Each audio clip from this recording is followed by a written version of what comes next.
এইবোৰ ইফালে উচ্ছেদ চলি আছে এই মন্ত্ৰী মুখ্যমন্ত্ৰীৰ পত্নী আৰু আন আন মন্ত্ৰীয়ে লোৱা যিবোৰ মাটি এইবোৰ উচ্ছেদ কেতিয়া হ'ব এই প্ৰশ্ন আমি উত্থাপন কৰিব খুজিছোঁ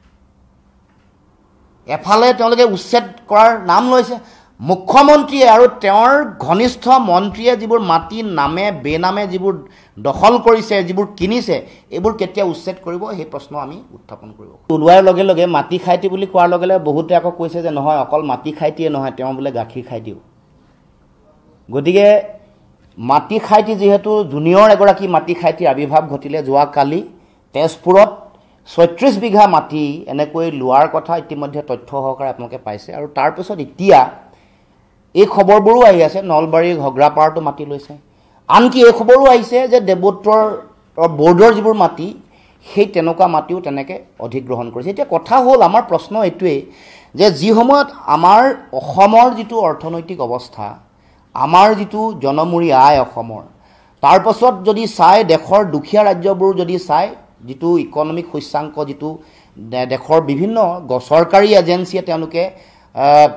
সাৰ্ভে কৰাৰ পাছত তেওঁলোকে যিটো প্ৰকাশ কৰিছে তাত যদি চাই দেখিব যে অসমৰ স্থান একেবাৰে পিছত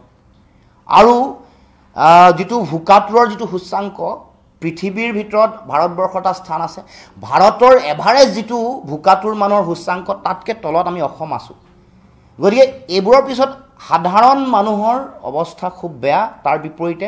কেৱল মাত্ৰ মুখ্যমন্ত্ৰীৰ পৰিয়াল তেওঁৰ ঘনিষ্ঠ মন্ত্ৰীৰ পৰিয়াল তেওঁলোকৰ পত্নী তেওঁলোকৰ পুত্ৰ তেওঁলোকক দিনে দিনে ধনী কৰি আছে আৰু দেখিছোঁ যে সাধাৰণ জনতা ভোকাতুৰ মানুহে এতিয়া তেওঁলোকে খাবলৈ ববলৈ বা তেওঁলোকৰ জীৱন ধাৰণৰ যিটো যাত্ৰা এইটো ভয়াৱহ প্ৰত্যাহ্বানৰ সন্মুখীন হৈছে এফালে মুখ্যমন্ত্ৰী ধনী হৈছে আৰু আনফালে সাধাৰণ জনতাই কৰ কাটল অত্যাৱশ্যকীয় সামগ্ৰীৰ মূল্য বৃদ্ধি খাজানা বাঢ়িছে মিউনিচিপালিটি টেক্স বাঢ়িছে সকলোৰে সৰ্বশ্ৰান্ত বিদ্যুতৰ মাচুল বাঢ়িছে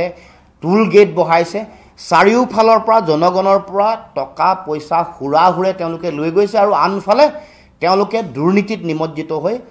তেওঁলোকৰ পৰিয়ালটো ধনী কৰিছে আচৰিত কথা মই অসমৰ মুখ্যমন্ত্ৰী আৰু আন আন মন্ত্ৰীসকলৰ তেওঁলোকৰ মানে পত্নী প্ৰেম দেখিছোঁ পত্নী প্ৰেমটো ভাল কথা প্ৰেম থাকিব লাগে কিন্তু প্ৰেম থকাৰ পাছতো নিজৰ পত্নীসকলক এনেকৈ বদনামী কৰিবৰ কাৰণে মুখ্যমন্ত্ৰী আৰু আন মন্ত্ৰীসকলে কেনেকৈ এৰি দিব পাৰিছে মই আচৰিত পাইছোঁ বিষয়ক লৈ আমি দেশৰ প্ৰধানমন্ত্ৰীলৈ পত্ৰ প্ৰেৰণ কৰিছোঁ কাৰণ বিষয়টোৰ লগত নেশ্যনেল ডায়েৰী ডেভেলপমেণ্ট বোৰ্ড